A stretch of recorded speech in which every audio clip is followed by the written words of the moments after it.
Vamos a orar por fulano. Tú no sabías que fulano esto y esto y esto. Vamos a orar por él, pero no una oración buscando algo positivo. Es una oración buscando algo negativo. Eso es hechicería, ¿verdad? Claro, se convierte ya en una hechicería. Y viene y le dice a aquel. Ya hay un grupito que empieza a orar por ese hermano, por algo que ellos quieren que suceda. Entonces, esa palabra no llega ante el trono de Dios porque él también es hijo de Dios. Entonces, quien agarra la palabra son los demonios. Entonces, si esa persona a quien se le está formando ese egregor demoníaco no está ajustado con Dios, esa palabra le toca. Y cuando le toca, ¿sabe qué dice el grupito de oración? Míralo ahí donde Dios contestó. En la iglesia hay muchos brujos y muchas brujas que están escondidos.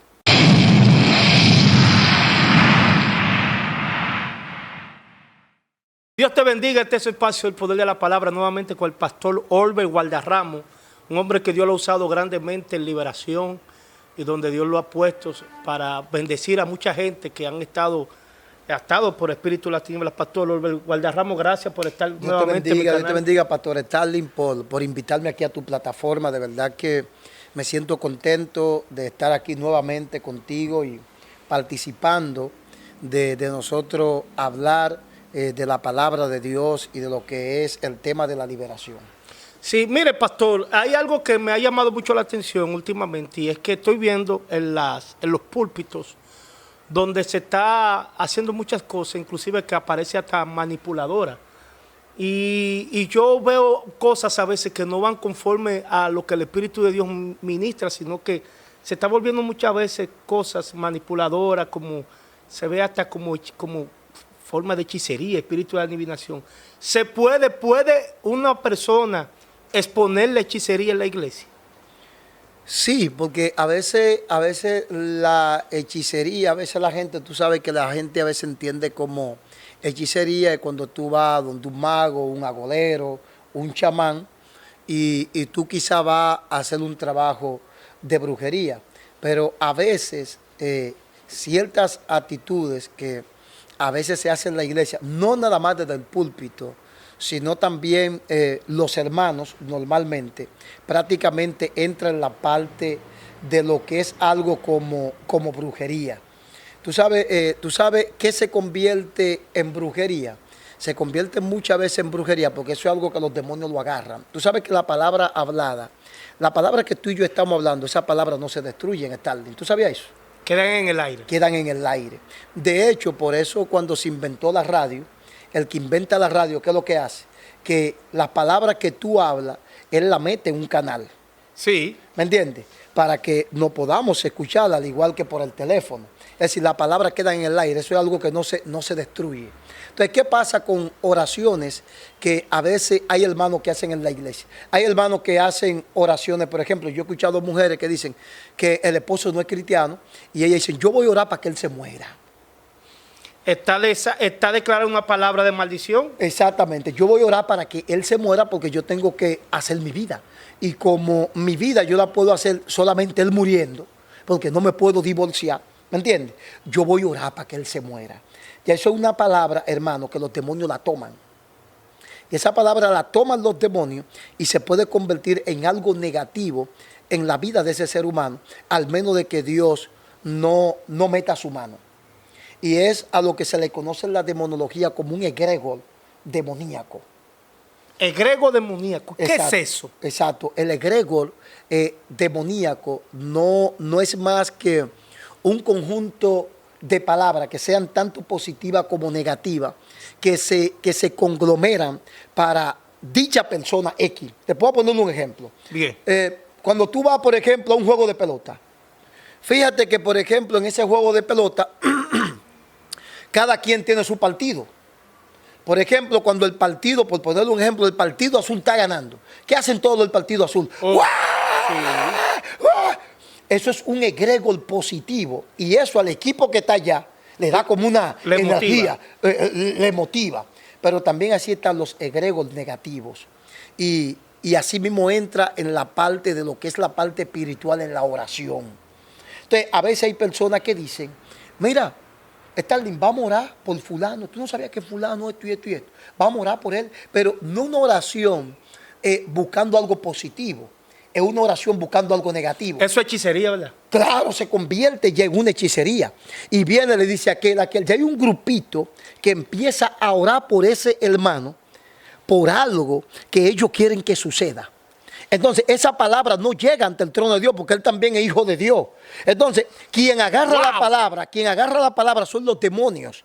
Entonces, si esa persona a quien se le está formando ese egregor demoníaco no está ajustado con Dios, esa palabra le toca. Y cuando le toca, ¿sabe qué dice el grupito de oración? Míralo ahí donde Dios contestó. Oye, dice que Dios contestó. Cuando la palabra de Dios dice, no maldigas. ¿Entiendes lo que te estoy diciendo? Entonces, en la iglesia hay muchos brujos y muchas brujas que están escondidos. Inclusive que lo exponen la hechicería en el mismo púlpito. La exponen también desde el mismo púlpito, porque desde que tú quieres ver la destrucción de tu hermano, vamos a orar para que fulano de tal y tal cosa. Ya eso es hechicería, hermano. Tú sabes, Pastor Olver, que yo estaba hablando en una ocasión con alguien y me estaba hablando, hermano, ore para que Dios me haga justicia, pero con alguien, un adversario. Y yo le dije, bueno, vamos a orar para que Dios tenga misericordia por amor. No, yo quiero que Dios lo destruya. Y yo vi que ahí no era una oración de misericordia. Porque inclusive la Biblia dice que debemos también nosotros bendecir aún hasta nuestros propios enemigos. No, y hay algo, porque yo entiendo algo. Yo no te digo la guerra con un brujo, porque la guerra con un brujo es muy diferente. Exacto, porque si el Espíritu de Dios te mueve a que tú devuelvas el baldón, tú lo haces. Tú devuelvas la maldición, tú lo haces. Ok. ¿Me entiendes?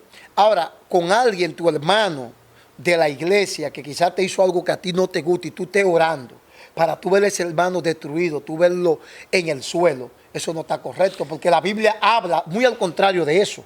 ¿Qué es lo que la Biblia dice? Que si tú te sientes más fuerte, ¿verdad? Y él es que es débil, ¿qué yo tengo que hacer? Ayudar al débil.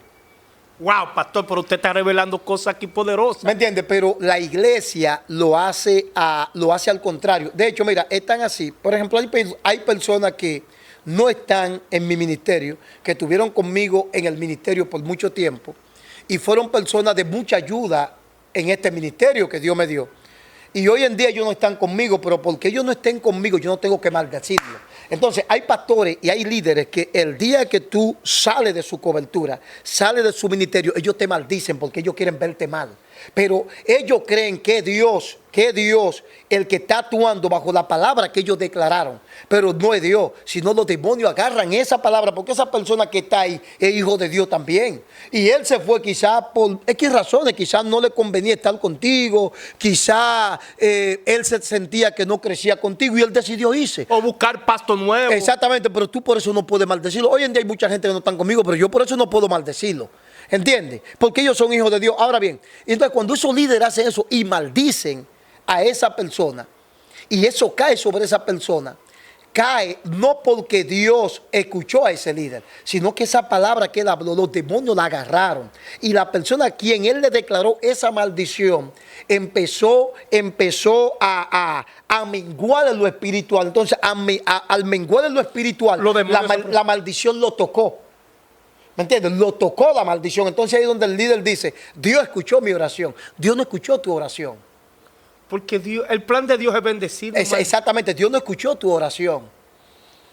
Quien escuchó tu oración fue el diablo. Y esa palabra que tú declaraste, el diablo la agarró y tocó a esa persona que en un momento dado menguó. Por eso es que cuando tú oras, tú debes de destruir palabras de maldición dichas por los hombres, palabras de maldición dichas por los demonios, ¿me entiendes? Y palabra de maldición declarada a tu generación. Es decir, hay 3 tipos de maldición. Y eso David lo dice. Jehová es mi luz y mi salvación, ¿de quién temeré? Jehová es la fuerza de mi vida. ¿De quién hará temerizar? Me dice, cuando se juntaron contra mí los malignos para comer mi carne, ellos tropezaron y cayeron. Es decir, David siempre declaraba una palabra. ¿Me entiendes? Porque siempre la gente quiere ver tu derrota. Tu derrota, ¿me entiendes? Es decir, el que no está conmigo, él me dice, oye, que Dios lo bendiga, que eche para adelante, ¿me entiendes? Pero hay personas que no, ellos te maldicen, es decir, maldicen. Mira, yo conocí un caso de una muchacha en Colombia, un caso verídico, varón, que los padres de la muchacha estaban en esa iglesia. Y Dios le había mostrado a la tía de la muchacha de que había semen en el altar. Es decir, Dios lo que le mostraba a ella que ella entendía de que en el altar había pecado. Y ella se lo cuenta al líder. El líder se incomodó con ella porque si no hay pecado en el altar, no te incomodes por eso. Tú lo que tienes que decir, no, hermana, que sepa yo, bueno, usted no está bien, lo que va a morar. No, el tipo se incomodó. Bueno, la muchacha, porque como la mayoría de veces hacemos los evangélicos, que nos llevamos más de los sueños que de lo que dice la palabra. Wow. Nos llevamos más de los sueños porque el sueño, hermano, Dios te puede decir algo en un sueño, pero el sueño tú no puedes actuar por un sueño. Y traerlo inmediatamente como que algo es real. ¿Me entiendes? Tú tienes primero, el sueño tú vas a saber que es real el sueño, que es de Dios cuando sucedan las cosas. Entonces a ti lo que te queda es orar. Tú no puedes por un sueño tú tomar determinaciones. Y poner un sueño por encima de la palabra. Hubo una hermana de mi iglesia, varón, que me dice a mí, apóstol, yo me soñé con usted que usted estaba desnudo. Y digo yo, hermana, ¿y qué usted entiende por eso? Bueno, apóstol, yo le voy a decir algo, para mí es que usted está mal. Eso hace muchos años. Y le digo yo, pero ¿y por qué el sueño no puede ser que yo soy una persona muy inocente y muy limpio delante de Dios? Porque si nos vamos a la Biblia, ¿cómo estaba Adán? Desnudo, ¿verdad? Y su desnudez era la representación de su inocencia. De hecho, cuando pecó fue que le pusieron ropa. Y cuando los niños nacen... Atiende aquí. Cuando pecó fue que le pusieron ropa. ¿Está entendiendo el asunto? ¿Por qué usted se va? Entonces, el evangélico, si se soñó desnudo contigo, tal. Ya tú estás en pecado. Tú estás en pecado, pero bíblicamente al contrario. ¿Y los niños cómo nacen? Desnudo. Y cuando tú eres niño, el niño no se avergüenza de estar desnudo. ¿Me entiendes? Entonces, para caerte donde te quiero caer. Entonces, ¿qué pasa? A veces... Y esto es lo de la muchacha. Exacto, que ahí es que vamos a entrar. Entonces, ella, la mujer, tomó eso muy literal. El sueño y se fue de la iglesia. Al irse de la iglesia, el pastor se incomodó y desató una maldición sobre esa familia. ¿Sabe qué dijo ese pastor? Los verdugos le persigan a ustedes donde quiera que vayan. Y los verdugos son los demonios. Sí. ¿Sabe qué pasó? La sobrina de esa mujer, que iba a la iglesia también, cayó enferma. Wow. Y le cayó una enfermedad de la nada. Y quedó postrada en silla de ruedas. Era una enfermedad donde ella perdía las fuerzas de las coyunturas de sus manos y de sus pies. Es decir, la muchacha no podía caminar y estaba postrada en una silla de ruedas. Y un día esa gente me llamaron por teléfono. Cuando me llaman por teléfono, usted es el apóstol Orbe, digo, sí. Sino que yo quiero que usted ore por una sobrina mía que está en silla de ruedas. Digo, ¿y qué pasó? No, lo que pasó es que a ella le desataron una maldición y después de esa maldición fue que ella vino con esa enfermedad y cayó en silla de ruedas. Ok. Y ella me dijo, yo la llevé a la iglesia donde yo me congrego. El pastor mío, Dios lo usa mucho, hasta levantando paralíticos, a una iglesia muy famosa de Colombia, la cual me reservo el nombre. Y el pastor oró por la muchacha y no pasó nada. Yo le dije, mira, lo que pasa es que no es que el pastor que oró por ella no tiene poder de Dios. Lo que pasa es que él opera en la sanidad. Y la sobrina tuya se necesita que se le ore sanidad, pero también ella necesita liberación. Y yo estoy partiendo de lo que tú me estás diciendo, que hubo una maldición que se declaró sobre ella. Entonces, ¿por qué esa maldición cayó sobre esa niña? Porque todos los de la familia quizás estaban bien espiritualmente hablando, pero ella no estaba muy bien. Y sobre ella la palabra reposó de maldición. Entonces, al reposar la palabra de maldición sobre ella, entonces los demonios tomaron posesión de ella. Y yo recuerdo que por teléfono, cuando yo oré por la muchacha, recuerdo que Dios levantó a la muchacha de la silla de ruedas. ¿Ella vivía dónde? En Colombia. En Colombia. Por teléfono. Por teléfono. Dios la levantó y eso fue una algarabía tan grande que muchos de la familia, su papá se reconcilió con Dios, su mamá, y ahí formamos la iglesia que hoy tenemos en Colombia. En Colombia. Es decir, de ahí fue que nace la iglesia que hoy está en Colombia. Nace de esa liberación que Dios hizo rompiendo esa maldición sobre esa muchacha.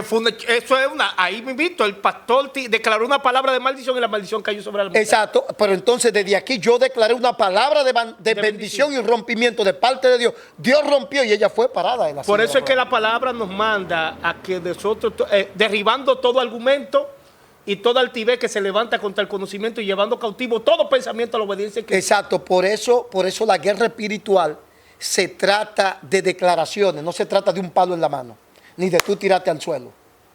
¡Wow! Ni de tú mover agua sucia. Entonces, es legal decir, o es factible decir, cuando alguien te declara una palabra que tú no vas a prosperar, tú desautorizar esa palabra. Sí, claro que sí. Porque hay mucha gente que dice, no, porque yo, ¿qué es lo que me va a caer? Yo soy un bendito de Dios. No, a mí no me cae nada. No, tú tienes que cancelar. Tienes que cancelar, ¿verdad? Sí, Que sí? es bueno cancelar, porque él te está declarando una palabra. Es tan así que bíblico lo que estamos hablando. Fíjate que es tan bíblico que hay un rey que se llama Balaam, que él ve al pueblo de Israel y dice, concho, este pueblo, si nos lo vamos a los machetes o a espada, yo con esta gente no voy a poder, ¿no? Yo voy a buscar un brujo. Que fue, A Balaam, buscó a Balaam. que la gente dice que era profeta. Sí, pero era un profeta brujo. Un profeta brujo. Exacto, era un brujo. Y busca a Balaam. Balaam significa destructor, devorador. Y busca a Balaam para que Balaam declare sobre Israel. ¿Por qué el tipo no pensó, nos la vamos a ir a espada? No. No, porque no podía. No, yo voy a buscar a alguien que lo maldiga. ¿Y qué hacía Dios cada vez que él quería maldecir? Cambiaba la palabra. ¿Por una de qué? De bendición. Entonces, la guerra... Ahora, la pregunta es, porque si Dios es poderoso, Dios es todopoderoso, bueno, por este mi pueblo, ¿qué va a pasar? No, no le va a... Sin embargo, Dios impide que Balaam maldiga al pueblo. Exactamente. Ahora bien, en esta parte, Dios intercede porque Israel no sabe nada. Y eso pasa con nosotros. Muchas veces en nosotros, Me gusta este la tema, gente pastor. declaran palabras que nosotros no sabemos. Y Dios nos guarda. Pero ahora, cuando tú empiezas a conocer del tema de la guerra espiritual, y tú sabiendo de que pueden haber muchos frentes abiertos, ¿qué tú haces? Tú cancelas. Por ejemplo, yo en mi caso, que vivo metido en el mundo espiritual, yo cancelo palabras. ¿De quiénes? No sé, pero yo la cancelo en el nombre de Jesús. Las que declaran sobre mi vida, las que declaran sobre mi familia, sobre mi ministerio. Yo cancelo esas palabras. ¿Entiendes? Porque hay demonios que quieren ver la destrucción de tu ministerio. Claro que sí. Entonces lo de Balaam, eso, pastor, terminando ese punto, Dios impidió que él maldijera al pueblo. Dios lo impidió. ¿Me entiendes? Entonces, si tú ves en la guerra Jesús y Satanás, era una guerra de palabras. Es que de eso se trata. De hecho, los ángeles y los demonios no pelean con espadas. Es la espada de la palabra. Ellos pelean con argumentos. La destrucción viene con argumentos. Ahora bien, tú puedes en una visión ver demonios y ángeles peleando. Tú en una visión puedes ver que Dios te dé una espada y que tú la tienes en la mano. Pero eso no implica que se esté hablando de una espada literal. Eso no implica que tú digas al demonio, yo te voy a clavar una espada, y el demonio gritó y tú pienses que es una espada literal que le clave, aunque tú lo veas en visión. Es que es la parte, es el lenguaje del mundo espiritual para que tú puedas, el lenguaje del mundo espiritual para que tú puedas entenderlo en lo físico. ¿Entiendes? Ese es el lenguaje. Ahora, ¿Dios tiene espalda? No. ¿Dios tiene ojos? No. Dios es espíritu, pero es el lenguaje que se usa, que el mundo espiritual utiliza a lo que los teólogos le llaman el antropomorfismo, que es la forma de darle figura humana a Dios para que uno pueda entender. Para entenderlo. Exactamente. Entonces, así mismo en todo lo que tiene que ver el mundo espiritual. Wow, es muy extenso el mundo espiritual. Exactamente. Entonces, cuando un ángel pelea con un demonio, no es que el ángel saca una espada y viene y le da una palabra que él declara. Son argumentos de palabras. Wow, pastor. Por eso es que la palabra de Dios dice, tomando la palabra, la espada, que es la palabra. Claro, y fíjate que en el mundo físico, en la antigüedad, el guerrero tenía la espada en la mano y tenía el escudo.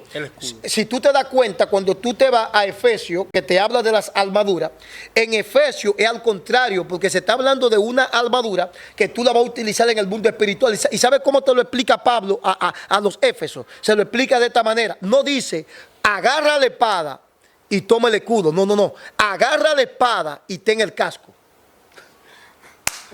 ¿Sabe por qué te pone el casco y la espada juntos? Porque el casco tiene que ver con los dardos que vienen a tu pensamiento. Por eso es que Pablo dice, lleva todo argumento a la obediencia a Cristo. Es decir, entonces, ¿por qué? Porque entonces, ¿cuál es la espada? La espada es la palabra que tú vas a declarar para derribar lo que viene aquí. ¡Wow! ¿Entiendes cuál es Es el argumento que el enemigo va a traer. Exactamente, el argumento, Satanás trae un argumento aquí. No, y según científicamente se ha comprobado que la gente, los problemas más grandes los tienen en su pensamiento que en la realidad. ¿Me entiendes? Entonces, El 80% de sus problemas de la gente son mentales. La realidad solamente te da un 20%. Es decir, uno crea situaciones. Porque el enemigo quiere crearte una realidad que no existe con la palabra. Exacto. Entonces, por eso tú ves que en la antigüedad, Está bueno tu pastor. el guerrero, está bueno. El guerrero tenía la espada y tenía el escudo para defenderse. Pero en la vida espiritual, en la guerra espiritual, se necesita la espada, pero el casco. ¡Wow! ¿Me entiendes? Porque lo que llega aquí a tu mente es lo que tú vas a derribar con la espada, que es la palabra. Ahora bien, ¿a dónde entra en la guerra espiritual el escudo? El escudo viene siendo tu firmeza de lo que tú has creído. Ahí es que entra. Porque Te mantiene firme, viene exactamente, viene el dardo. Tú eres un sucio, tú no vales nada, usted no sirve, mátese. ¿Qué hace mi firmeza? Se mantiene. Mantengo mi firmeza, que no creo en lo que tú me estás diciendo, porque es para crear una palabra de incredulidad. Pero ¿qué pasa? Llegó a la mente, pero yo la derribo con la espada, que es la palabra. Entonces ellos trabajan en conjunto. Y mantiene el escudo de la fe. Exactamente, la fe, la firmeza. Pero entonces, ¿qué pasa? La iglesia ha agarrado el asunto de la armadura. Yo tengo la armadura, pero no ha entendido que la armadura tú tienes que activarla. Porque si el pensamiento te llega a la mente y tú dices, yo tengo el caco, y te quedas, yo tengo el caco. No es que tú tienes el caco, es que tú tienes que activar el caco. ¿Y cómo tú activas el caco? No aceptando lo que viene y derribándolo con la palabra, que es la espada. Es así. Entonces ahí tú activas. Es igual, tengo el pectoral. Pero desde que un hermano te dice algo, tú lo guardes aquí adentro del pectoral. Para cuando el hermano te diga algo, te hagan algo, tú no lo guardes dentro de tu corazón. ¡Wow! Pero tienes que activarlo. No, que tengo el pectoral, pero lo tengo guardado. Cuando viene el hermano allá, yo hago otro camino, porque no quiero toparme con él. Entonces tú no tienes el pectoral. Porque si tú tuvieras el pectoral, tú protegieras tu corazón. Entonces, ¿Estás entendiendo la idea? ¿Por dónde que vienen las armaduras? pero tremendo. Pastor, entonces, por eso es que muchas veces, mira, yo recuerdo que una madre le decía al hijo, a un hijo, este muchacho no va a servir para nada. No va a servir para nada. Y el muchacho creció y es un delincuente. Claro, porque es que, hubo una palabra que se declaró. Y quedó sembrada en el corazón de ese muchacho. Exacto, es que se declaran palabras. ¿Entiendes, Tarly? Wow, pastor. Entonces hay que tener cuidado porque en el púlpito podemos exponer la hechicería. Sí, Podemos volvernos como Balaán. Sí. Hechicero, maldecimos cuando Dios no nos mandaba a maldecir, sino que Dios nos manda a Varón, bendecir. esto se ve más en las mujeres solteras evangélicas. Yo estoy orando, así, a mí literal me lo han dicho. Pastor, yo estoy orando para que Dios mate a ese hombre. Digo, pero mi hermana, pero ¿y cómo así? No, porque usted sabe que estamos casados y de la única forma que puedo zafarme es si se muere. Digo, pero usted no puede orar así, hermana. ¡Wow! Porque es que usted está declarando una palabra De maldición. de maldición sobre ese hombre. Yo creo que usted debe de orar de otra manera y buscarse otras soluciones, porque así no. O Dios, haz tu voluntad en esta vida. Exacto, o ame justicia, porque la justicia de Dios va a venir como Él quiera traerla. ¿Me entiende? Siento la Pero presencia de Dios. no así. Entonces, eso se ve mucho en la iglesia tal. La iglesia ahora mismo está llena de brujos sin darnos cuenta. Pero es desde la perspectiva de lo que declaramos y decimos en contra de otro. Bueno, pastor, de verdad que vamos a dejarlo hasta ahí porque yo quiero que usted comente en la caja de los comentarios y deje un like si usted quiere que tengamos la segunda parte. Amén. Apoye este canal, suscríbase. Y yo doy gracias al pastor. Pastor, le voy a decir algo, se lo voy a decir públicamente. ¿Cuánta sabiduría Dios le ha dado? Eso es él el que sabe, él el que da eso. De verdad que es algo que cada día uno más va aprendiendo. Mire que yo tengo muchos años en el Evangelio, pero yo, haciéndole la entrevista al pastor, aprendo cada día más. Porque a veces uno se enfoca y dice, no, a mí no me va a pasar nada. Es que Dios nos dio a nosotros armamento. Vístasele toda la armadura de Dios. Si no fuese así, entonces Dios no te mandara a que te vistiera la armadura. Pero yo como que te dice, vístate. Vistes. No es que tú la tienes puesta todo el tiempo. No, es que tiene todo el tiempo que vestiste de la armadura. Wow, bendito sea Dios. Pastor Olver, Dios bueno, Dios bueno. Gracias, gracias. Mire, Santo. suscríbase, comparte. Vayan al canal del hermano Starling y suscríbase. Y los que no han ido a mi canal, que quizá no conocen de nuestro ministerio, usted me busca como Ministerio de Liberación. Ahí yo aparezco de una vez. Ministerio de Liberación, el pastor Olbert Gualdarramo. Usted lo busca ahí, Apóstol Olbert Gualdarramo, y ahí va a aparecer tremendo. Estos contenidos del pastor Olbert Gualdarramo son poderosos. Les recomiendo que vaya a su canal. Así que, hermano, Dios te bendiga ahí. ¡Shalom!